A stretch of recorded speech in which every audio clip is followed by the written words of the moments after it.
তো কি হলো, 7 দিন যখন ভাগবত হয়ে গেল, ভাগবত হওয়ার পরে একটা গীত, দুটো গীত, তিনটে গীত করে 7 দিনে 7টা গ্রন্থি ফেটে গেছে। যখন 7টা গ্রন্থি ফেটে গেছে মহারাজ, তখন গোপর্ণজি মহারাজ সম্মুখে দাঁড়িয়ে রয়েছে, দুন্ধুকারী শূন্য পথে যেতে যেতে বললেন, দাদা এই ভাগবত কথা শ্রবণ করে আজ আমি প্রেতজনি থেকে মুক্তি পেয়ে যাত্রা করেছি। সৌতমণি বললেন, 88,000 মণিগণকে এই ভাগবত কথা শ্রবণ করে উত্তম নগরে যে আত্মাদের ব্রাহ্মণের পুত্র দুন্ধুকারীতে ছিল, গোকর্ণজি 7 দিন ভাগবত শ্রবণ করিয়েছিলেন এবং এই ভাগবতেই সে মুক্তি পেয়েছিল। কিন্তু গোকর্ণজি মহারাজ 21 বার পিণ্ডদান করেছিলেন, কিন্তু কাজ হয়নি। এক ভাগবতের মহাত্মায়, ভাগবত শ্রবণে সে মুক্তি পেয়ে চলে গেল। গোকর্ণজি মহারাজ কি জয়, জয় জয় শ্রী রাধেশ্বর। এইবার ভাগবত আগে চলছে, ভাগবত ক্রমে ক্রমে আগে চলছে, একটু আগে ফাস্ট চলতে হবে, কেননা 3 দিনের ভাগবত তো। এইবার ভাগবতে লিখলেন, কি লিখলেন, নিগম কল্প দত্তরুর গলিতং ফলং সুখং মুখং দ্রবশং জিতং দীবত ভগবত রসমালয়ং মুহুর মুহুর ভক্ত ভূমি রসিক ভাবক। আগম আর নিগম, আগম অর্থ আসা, নিগম অর্থ যাওয়া। কলির জীব পৃথিবীতে আসতে জানে, কিন্তু এখান থেকে যেতে গেলে যে কি প্রয়োজন, হে সনক ঋষি এইটা জানেন না। এই জন্য কৃষ্ণ দ্বৈপায়ন বেদব্যাস এই ভগবত মহাপ্রাণ জীবের মুক্তির জন্য জীবের কাছে দিয়ে গেছে। একটা আসা আর একটা যাওয়া। আসার সময় আমরা যখন আসি, আমাদের অনেক কয়েকজনে সাহায্য করে। মা সাহায্য করছে প্রসাদ করবার জন্য, তাই না? ধাত্রী যে থাকে সে আমাকে টেনে পৃথিবীতে আনতে চাইছে, ধরাসতী তাকে কোলে নিয়েছে। আমার মায়ের আগে কিন্তু কোলে নিয়েছিল একজন, কে নিয়েছিল? ধরাসতী কোলে নিয়েছিলেন। আমাকে প্রথম কোলে আমাকে কে নিয়েছিলেন? ধরাসতী নিয়েছিলেন। আর যেদিন চলে যাব সেদিনও ধরাসতী আমাকে কোলে নেবেন। আসার জন্য কোলে নিয়েছিলেন, কিন্তু যেদিন এসেছিলাম কয়জন আমাকে সাহায্য করেছিল পৃথিবীতে আনার জন্য, সাহায্য করেছিল। কিন্তু যেদিন আমি যাব সেদিন কেউ সাহায্য করবে মহারাজ, তোমাকেও সাহায্য করবে। যদি আমার অভ্যাস না থাকে, আমার কানের কাছে কৃষ্ণ নাম হরিনাম দিলেও আমার উচ্চারণ হবে না, কেননা আমার অভ্যাস নেই। তো অভ্যাস নেই বই কি, আমি আমার কানের কাছে যদি হরে কৃষ্ণ হরিনাম দেয় আমার উচ্চারণ হবে না, জিভটা তখন আড়ষ্ট হয়ে থাকবে। তো এই অভ্যাসের যোগে জীব বহু কিছু করতে পারে। হে সনক ঋষি, জীবকে ইহলোক থেকে পরলোক গমন করবার জন্য ভগবান যুগে যুগে অবতীর্ণ হয়েছে এবং এই অবতারের মূল কেন্দ্র সনাতন রূপে যে নিগম বৃক্ষ, সেই বৃক্ষটাই হল শ্রীকৃষ্ণ। এই নিগম বৃক্ষকে যদি জীব জানতে পারে, তাহলে আর তার মরণের ভয় থাকবে না। মরণের ভয় থাকবে থাকবে না। এখান থেকে মনে করুন আপনি গড়চিরলি যাবেন, এই রাত্রে বেলায় আপনার সঙ্গে কেউ নেই, একা একা যেতে হবে। আপনি যেতে পারবেন? যেতে পারবেন? গাড়ির লাইট নেই, খালি গাড়ি আছে, গাড়ি চলছে পথে, কিন্তু লাইট নেই, গাড়ি লাইট ছাড়া যেতে হবে। পারবেন যেতে? এইবার যদি আপনার সঙ্গে একজন থাকে, গাড়ি পাঞ্চার হয়ে গেলেও কোনো ব্যাপার নেই, আরে ভয় চলে যাব, যত কিলোমিটার হোক, তাই না? তো ঠিক তদ্রূপ এই জড়জগতের জীব যেখানে হাত ছেড়ে দিয়ে দাঁড়ায়, সেখানে ভক্তের হাত ধরে আমার শ্রীকৃষ্ণ দাঁড়ায়। কখন দাঁড়ায়? যখন ভক্ত তার হৃদয় মন্দিরে কৃষ্ণের জায়গা করে দেয়, তখনই দাঁড়ায়। আপনাকে যদি আমি বারবার মাসিমা বলে ডাকি, আপনার প্রথমবার ভালো লাগবে না, ছেলেটা কোথা থেকে এসেছে, কালো, দেখতে ভালো না, কথা ভালো না মহারাজ, না, ও ছেলের ডাক শোনা যায় না। ডাক শুনলেন না, একটু ঘৃণা করলেন, আবার মাসিমা বলে ডাকলাম, মাসিমা একটু জল দিয়ে দাও। চিন্তা করবে, বারবার মাসিমা বলছে চলো একটু শুনি, কি হয়েছে রে? মাসিমা, এই জায়গায় একটু ব্যথা হয়েছে, আমার কাছে তো মা নেই, বাবা নেই, কেউ নেই, একটু আমাকে জল দাও, একটু ওষুধ আছে, ওষুধ করে তোর জন্য কে যাবে ওষুধ আনতে, একটু যদি দয়া করো তুমি, তাহলে আমি একটু রোগ থেকে মুক্তি পাই। বারবার ডাকতে ডাকতে না তার মধ্যে এমনি দয়া হয়ে যাবে যে মার মতো তখন বুকে টেনে নেবে, চল আমি রয়েছি, তোর চিন্তা নেই, তোর মা নেই, কি হয়েছে, আমি তো রয়েছি। ঠিক তদ্রূপ ভগবান যখন বারবার ভগবানকে স্মরণ করে, পৃথিবীর সবাই তার হাত ছেড়ে দিলে ভগবান সেদিকে তার হাত ধরে। রাধে রাধে জয় জয় শ্রীরাম। যেখানে সবার অভিনয় শেষ হয়ে যায়, সেখানে আমার গোবিন্দের অভিনয় আরম্ভ হয়ে যায়। যেখানে সকলের অভিনয় শেষ হয়ে যায়, মাতা পিতা পুত্র পরিজন আত্মীয় স্বজন যখন সবাই হাত ছেড়ে দেয়, তোমার জীবনে যদি কৃষ্ণ নাম হরিনাম হরিধর কৃষ্ণ ধরে থেকে থাকে, দীনবন্ধু এসে দীনবন্ধুকে হরে কৃষ্ণ বলে ডাক দিলে, দুই হাত আয় আয়, তোর জন্য তো আমি এতক্ষণ অপেক্ষা করছি বাবা, তোর যাওয়ার সময় হয়ে গেছে, সংসারের সুখ সব পেয়ে গেছিস, দেখেছিস একমাত্র নিগম রাজ্যের বন্ধু আমি। এই নিগম রাজ্যে যদি আমাকে কেউ চিনতে পারে, তার আর মরণের ভয় থাকে না রে আমার। আয়, তোর হস্ত ধরে আমি তোকে পার করে দেব। ভগবান তাকেই পার করে দেয় যার কৃষ্ণধর হরিধর থাকে।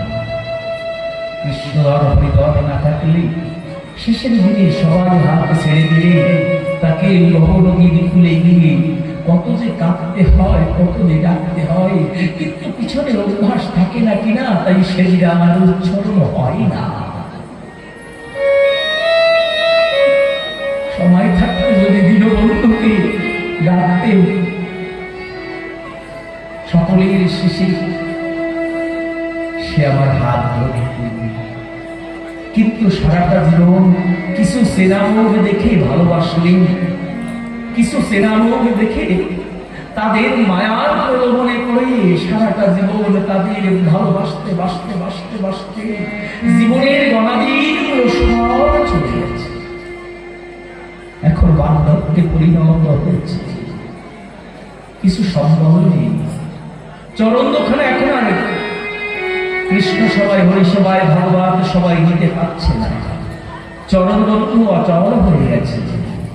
আর চরণকে ডেকে ডেকে বলছে, চরণ ওখানে ভাগবত হচ্ছে, কৃষ্ণ কথা হচ্ছে, আমাকে একটু নিয়ে চল।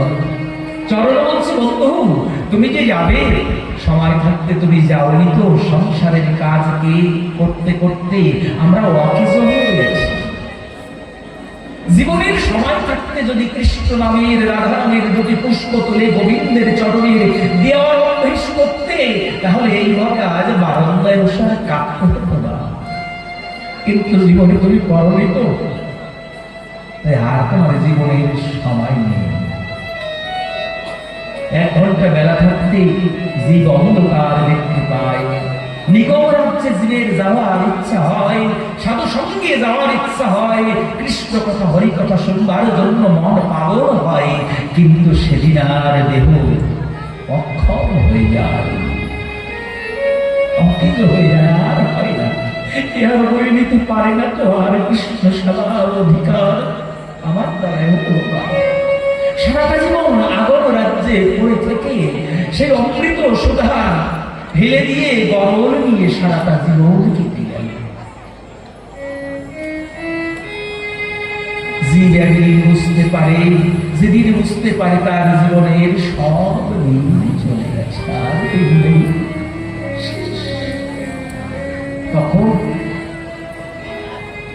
তখন ঘরের বারান্দায় বসে দীনবন্ধুকে কি দেয় জানো মা? সবাই বাড়ি থেকে গেল, বৌমা চলে যাচ্ছে ভাগবত শুনতে, ছেলে চলে যাচ্ছে ভাগবত শুনতে, নাতি পুতি সবাই চলে যাচ্ছে কৃষ্ণ নাম শুনতে। আমারও তো যেতে ইচ্ছা করে, কিন্তু এখন আমার চরণ চলে না বলে সবাই বলে তুমি বাড়ি থাকো, তুমি তো হাঁটতে পারো না, আমরা যাচ্ছি। যাদের বোঝা সারাটা জীবন মাথায় করে বইলেন, তারা সবাই যাচ্ছে মুক্তির সন্ধানে, কিন্তু আমার সময় মতো আমি মুক্তির সন্ধান করিনি বলে আজ বারান্দায় চোখের জল ছাড়া আমার কাছে কিছু আর নেই।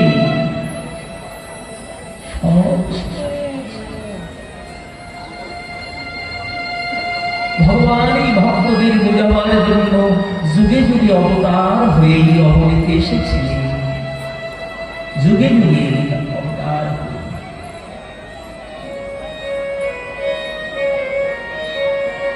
ভগবানকে ভালোবাসার জন্য অনেকগুলো নিয়ম রয়েছে। ভগবানকে নিগম রাজ্যে যেতে গেলে বেশি সাধনা করতে হয়। মন তুলসী আর নয়ন জল হলে গোবিন্দের চরণে জীব জায়গা পায়। মন তুলসী নয়ন জল জীবনে একমাত্র ফলে জল। নারদ মুনি একদিন ভগবানকে বলেছিলেন, ভগবান বলো নারদ, শুনেছি ঠাকুর এই অনন্ত কোটি ব্রহ্মাণ্ডে কত ভক্ত রয়েছে। হ্যাঁ রয়েছে, আমি শুনেছি তুমি নাকি তার সব নাশ করে দাও। আমরা শুনেছি, কিন্তু এই কথাটা আসলে ভুল। কোন কথাটা? ভগবান নিজেই বলেছেন, ভাগবতেই বলেছে, যে করে আমার আশ আমি করি তার সব নাশ। সর্বনাশ না, কিন্তু অনেকে বলে যে আমি বলে যে করে আমার আশ আমি করি তার সর্বনাশ। যিনি বিশ্ব স্রষ্টা, অমৃতের সপুত্র, অমৃতের পুত্র আমি, আমার বাবাকে আমার মাথায় বাড়ি দেবে? দেবই বল, বাবা মা কখন মাথায় বাড়ি দেয়? তাহলে অমৃতের সন্তান আমরা, তিনি বিশ্ব স্রষ্টা, বিশ্বপতি, বিশ্বপিতা, তিনি কখনো কোন ভক্তের মাথায় বাড়ি দেয় না। কথাটা বুঝতে হবে। যে করে আমার আশ আমি করি তার সব নাশ। সব নাশ করে, সর্বনাশ না। সর্বনাশ শব্দের অর্থ হলো মাথায় বাড়ি দেওয়া, আর সব নাশ শব্দের অর্থ হলো যে আমার আশ করে তার কাম, ক্রোধ, লোভ, মোহ, মাৎসর্য, এই ষড়রূপ যেটা বহির্মুখ রূপ রয়েছে, এই বহির্মুখ রূপগুলো আমার নামের গুণে অন্তর্মুখী করে দিয়ে রাধে রাধে, এই সব নাশ করে। যে বহির্মুখ যে ঋতু রয়েছে, কাম, ক্রোধ, লোভ, মোহ, মাৎসর্য, এই বহির্মুখ ঋতুগুলো নামের গুণে অন্তর্মুখী হয়, এই সব নাশ করে। এবং জীবকে অষ্টপাশ থেকে মুক্তি দেয়, লজ্জা, ঘৃণা, ভয়, জিজ্ঞাসা, জাত, মান, কুল আর সন্দেহ, এই অষ্টপাশ থেকে ভগবান জীবকে মুক্তি দেয়। যে ভগবানকে ভালোবাসে, ভগবান কখনো ভক্তের মাথায় বাড়ি দেয় না। রাধে শ্রী রাধে। আমাদের বলার ভুল, অভিধান না দেখলে, অভিধান শব্দকোষ না দেখলে কথার মর্মর্থ বোঝা যায় না। এই জন্য কৃষ্ণ কথা, হরি কথা শ্রবণ করতে গেলে বিরক্ত বৈষ্ণব, সাধু, গুরু এনাদের সঙ্গ করতে হয়, না হলে কথা বোঝা যায় না। ভাগবত আপনি ঘরে বসে পাঠ করতে পারেন, তাতে আপনি যে ফল পাবেন এখানে বসে সেই ফল পাবেন। যদি ভাগবত সম্বন্ধে আপনার জ্ঞান থাকে, ভাগবতের কথা যদি আপনি বুঝেন, তাহলে আপনি ঘরে বসে পাঠ করলে হয়ে যাবে। জীবের সাধনা হয় মনে, বনে আর ঘরের কোণে, এই 3 জায়গায় সাধনা হয়। এমন না যে সাধুর বাজারে আমাকে যেতেই হবে। আমার মন যদি ঠিক হয় তাহলে মনে মনে, মন যখন ঠিক হবে, এইবার লোকজনের মধ্যে ভালো লাগছে না, বনে, যেটা মুনি ঋষিরা করছে, মনে না হলে বনে, আর না হলে ছোট্ট করে যে মন্দির প্রতিষ্ঠা করে ঘরে রেখেছ, ওই ঘরের কোণে, ওখানে যদি সাধনা হয়, ওখানে যদি নিগম রাজ্যের সন্ধান পেয়ে যায়। নারদ মুনি বলেছিল, প্রভু শুনেছি যে করে তোমার আশ, তুমি তার সব নাশ, তবু না ছাড়ো, তবু না ছাড়ে তোমার আশ, তুমি হও তো কি দাসের দাস? বললেন হ্যাঁ। নারদ একটু ঘুরিয়ে দিলেন কথাটা, তা তুমি যেখানে সব নাশ করে দাও মহারাজ, তাহলে সে তোমার কি দেয়? কি তার কাছ থেকে তুমি কি পাও? কি দেয়? তুমি কি পাও? বললেন ভক্ত যদি কিছু না দিতে পারে তাহলে যেন দুটো ফুল তুলে নিয়ে আমার চরণে দিয়ে বলে আমি আর কিছু পাচ্ছি না, আমি এতেই সন্তুষ্ট। নারদ বললেন যদি ফুলটা জোগাড় করতে পারে তাহলে সে ভক্তের দুয়ারে তুমি যাবে না, যে তোমাকে এতভাবে কাতর প্রার্থনা করে তোমাকে ডাকছে, তুমি তার কাছে যাবে না? যায়। কি হলে যাও? বলুন যদি ফুল না জোগাড় করতে পারে তাহলে দুটো তুলসীর পাতা জোগাড় করবে। নারদ বললেন বেশ, বড় জ্বালা, যে ফুল জোগাড় করতে পারছে না মহারাজ, সে কোথা থেকে তুলসীর পাতা জোগাড় করবে? বললেন তাহলে তুলসীর পাতা জোগাড় করতে যদি অসমর্থ হয় তাহলে গঙ্গা আর যমুনার একটু জল এনে আমার চরণ প্রান্তে দিলে আমি ভক্তের কাছে চির বাধা হয়ে যাই। নারদ বললেন ঠাকুর যে ফুল তুলসী জোগাড় করতে পারছে না, সে ওই সুদূর গঙ্গা যমুনার জল কি করে দেবে? ঠাকুর বললেন আমি তো ওই গঙ্গা যমুনার জল পাই চাই। ভক্তের দুটি নয়ন রয়েছে, একটা নয়ন হলো গঙ্গা আর একটা নয়ন হলো যমুনা। যদি কেউ সত্যি আমাকে ভালোবেসে দুই নয়নের জল আমার চরণ প্রান্তে দেয়, আমি সেই ভক্তের কাছে চির বাধা হয়ে যাই না। সেই ভক্তই আমার মাতা পিতা, ভক্ত আমার গুরু, সেই ভক্তি রাম রেখেছে আমার বাঞ্ছা কল্প করতে। সেই ভক্ত আমাকে খেতে দিলে আমি খাই, আর অনাহার রাখলে সেই ভক্তি না দেওয়াতে আমি অনাহার হয়ে যাই। তখন আমি কি হই জানো? জীব জগতে জীব আমাকে চিনতে না পেরে যেমন আমার হাতের পুতুল হয়, ঠিক ভক্ত আমাকে চিনতে পারলে আমি ভগবান তখন ভক্তের হাতের পুতুল হই। রাধে রাধে, আমি ভক্তের হাতের পুতুল হই। ভক্ত আমাকে যেভাবে নাচায় আমি সেইভাবেই নাচি। নাচে তো নাকি? ভগবান নাচে না? আজকে তো প্রথম দিনের ভাগবত হচ্ছে, আগামী দিন আমরা পাবো, তাই না? এই প্রসঙ্গ পাবো। শ্রীকৃষ্ণ যিনি বিশ্বপতি, বিশ্বপতির কান ধরে যশোদা বলছে আর পরের বাড়ি যাবি, নলি খাবি, বল খাবি? আগামী দিন পাবো, আজকে তো পাবো। তাহলে হাতের পুতুল ভগবান হয় কার? ভক্তি। ভক্তির সন্ধানে জীব যখন পায় তখন নিগম রাজ্যের সন্ধান পেলে তখনই তার মুক্তি হয়। কি মুক্তি হয়? ইহ সংসার জ্বালা থেকে মুক্তি হয়। পার হওয়াটা কিছু না, পার হওয়াটা কিছু না, পার হওয়া কিছু না। পার হওয়ার জন্য কখনো কেউ ভাগবত কৃষ্ণ কথা রাম কথা শুনে না। ত্রিতাব জ্বালা থেকে মুক্তি পাওয়ার জন্য এইটা আপনার কাজ করা। আপনি সারাদিন কিষান দেবেন, সপ্তাহ পূর্ণ হলে মালিক আপনাকে রুজি দেবে, দেবে তো? ঠিক আপনি যখন এই কৃষ্ণ কথা হরি কথায় মন দিয়ে শ্রবণ করবেন, মনকে দিয়ে কাজ করাবেন, তখন মন সঠিক কাজ করলে একটা রুজি পাবে। সেই রুজিটা কে দেবে? অনাদিরাদি গোবিন্দ, সর্ব কারণের কারণ। সেই রুজিটা কি? সেই রুজি যাত্রা তার কাছে খরচা করা যাবে না। সেইটি হলো কৃষ্ণ ধন, সেইটি হলো হরিধন। এই যে সময় যে দিচ্ছেন আপনার সময়ের মূল্যাঙ্কন এক সময় হবে, বৃথা যায় না।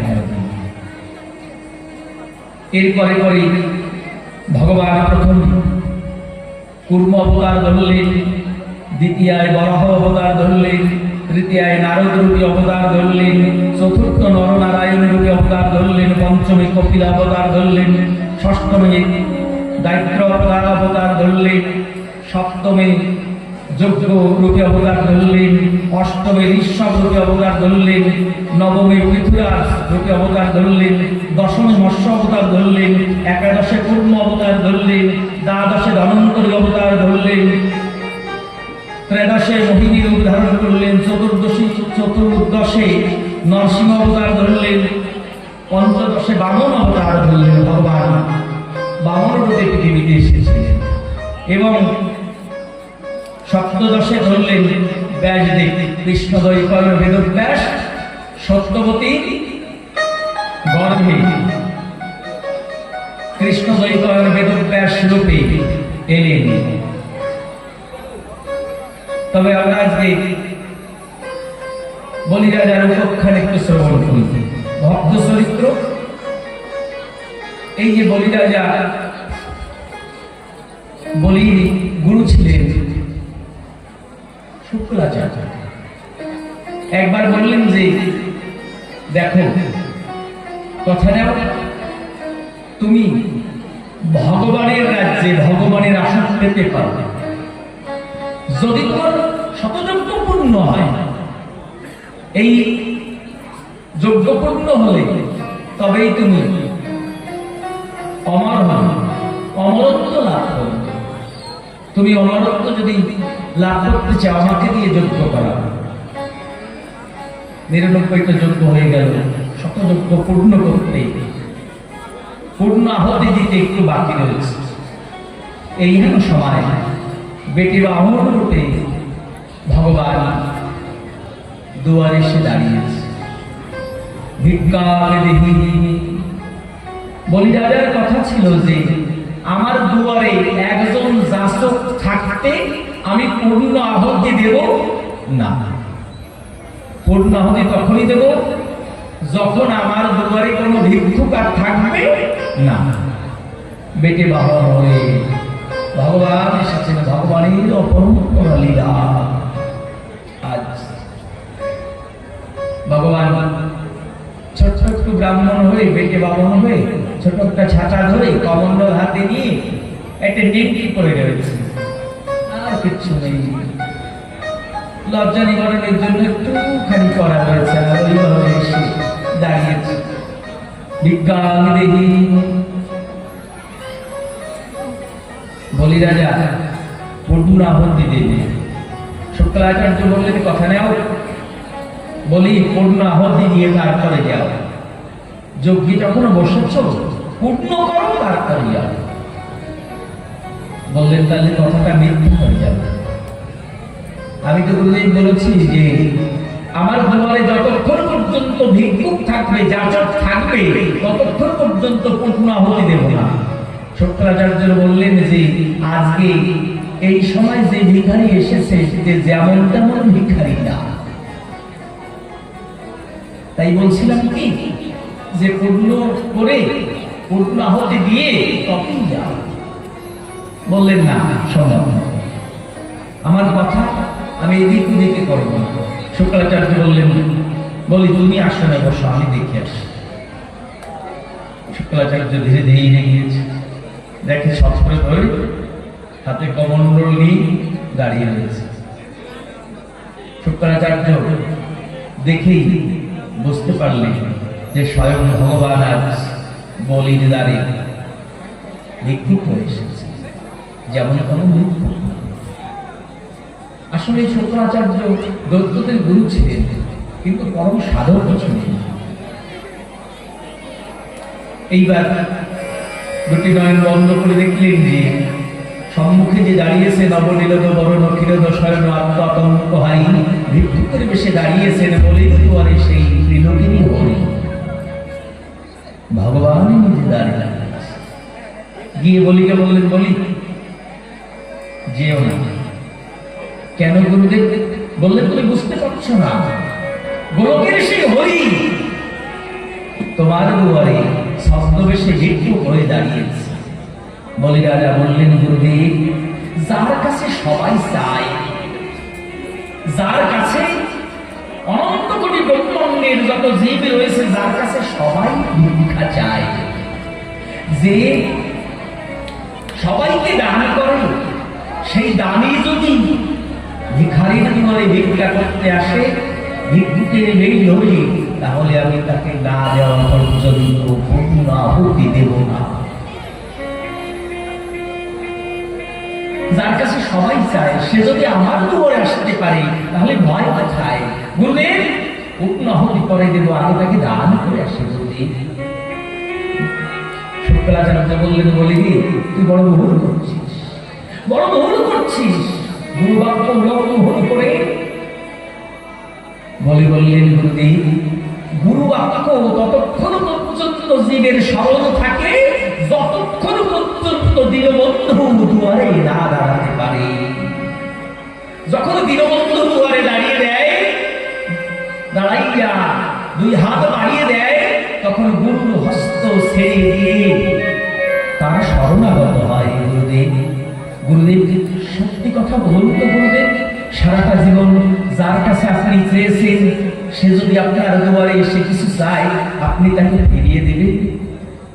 বলে শুক্রাচার্যের কাছে জবাব নেই। বলে ঠিকই বলেছিস, কিন্তু বলছিলাম কি জানিস, শিষ্য প্রাণ রক্ষা করা গুরুর একান্ত কর্তব্য। তাই তোর প্রাণ রক্ষা করা একান্ত কর্তব্য। কেন জানিস? গুরু শিষ্যের ভাঙা তরিতেও তালি দিয়ে যাতে তরিটা পার হয়, সেই পথ দেখায়। আমি তোর গুরু, আমি তোকে শিক্ষা দিয়েছি। বলি দাদা বললেন, গুরুদেব, আমাকে আদেশ করো, আগে দান করে আসি। কি চাইবে? এই বলির কাছে দেওয়ার মতো কি আছে? বলির কাছে তো দেওয়ার মতো কিছু নাই।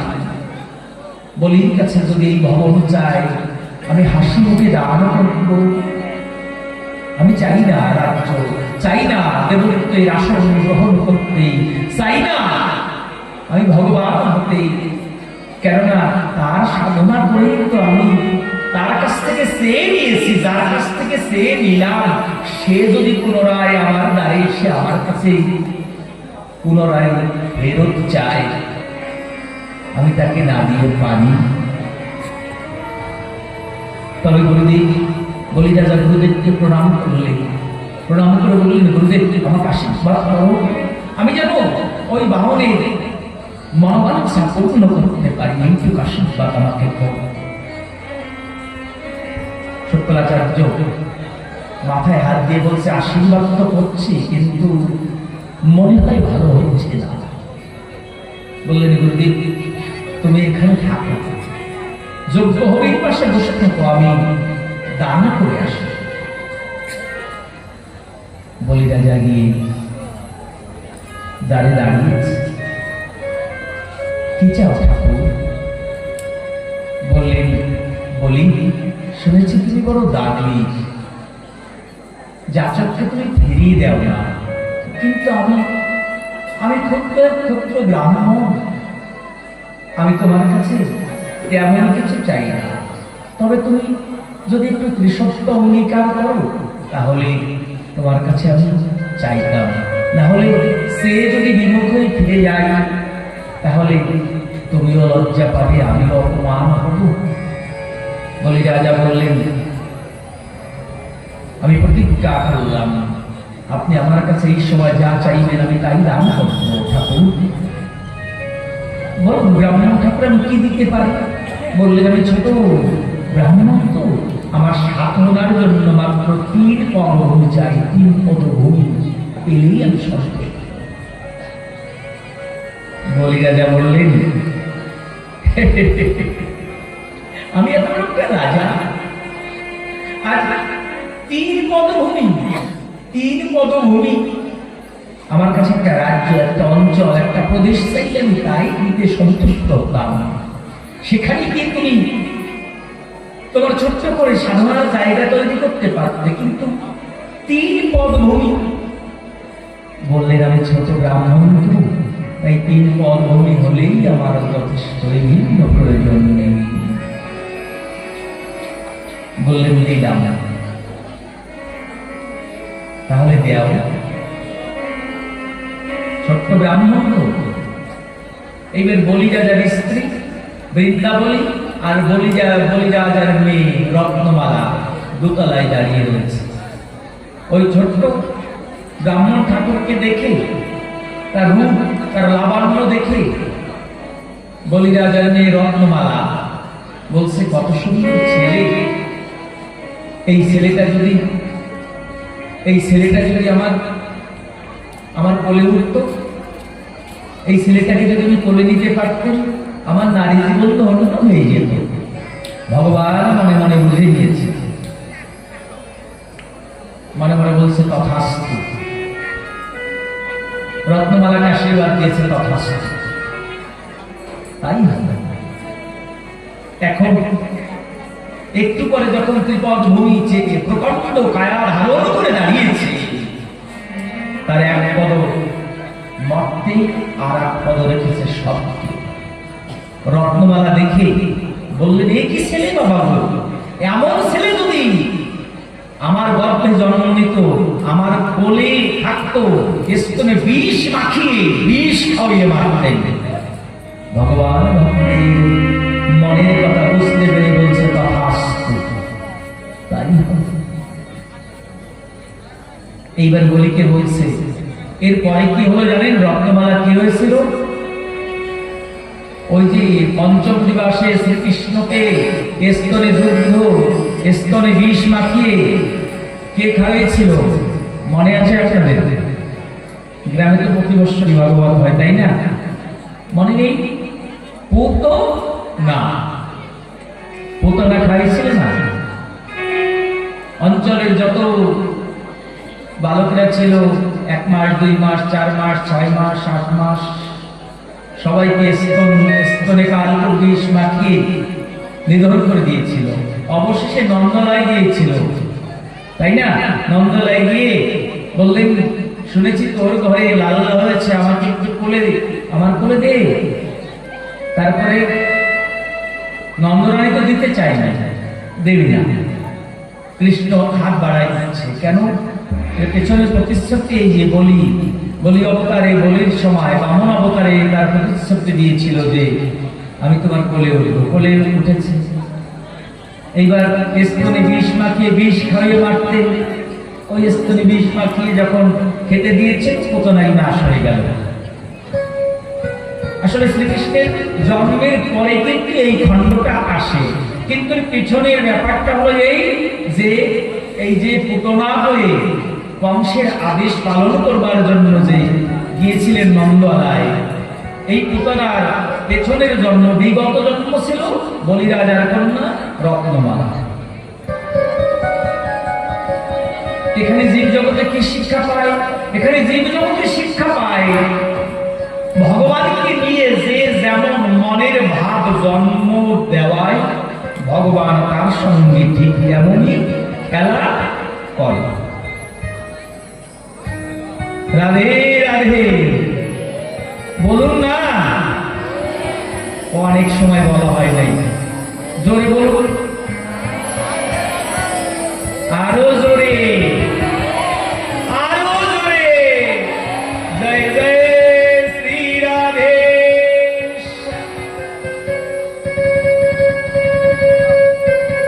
বলি রাজা ভজন হবে, একটা ভজন তারপরে বলছি। আমি ভজন আগামী দিন করবো। আজকে আমার মা মাসিরা আসছে তো, মা মাসিরা একটু করবে।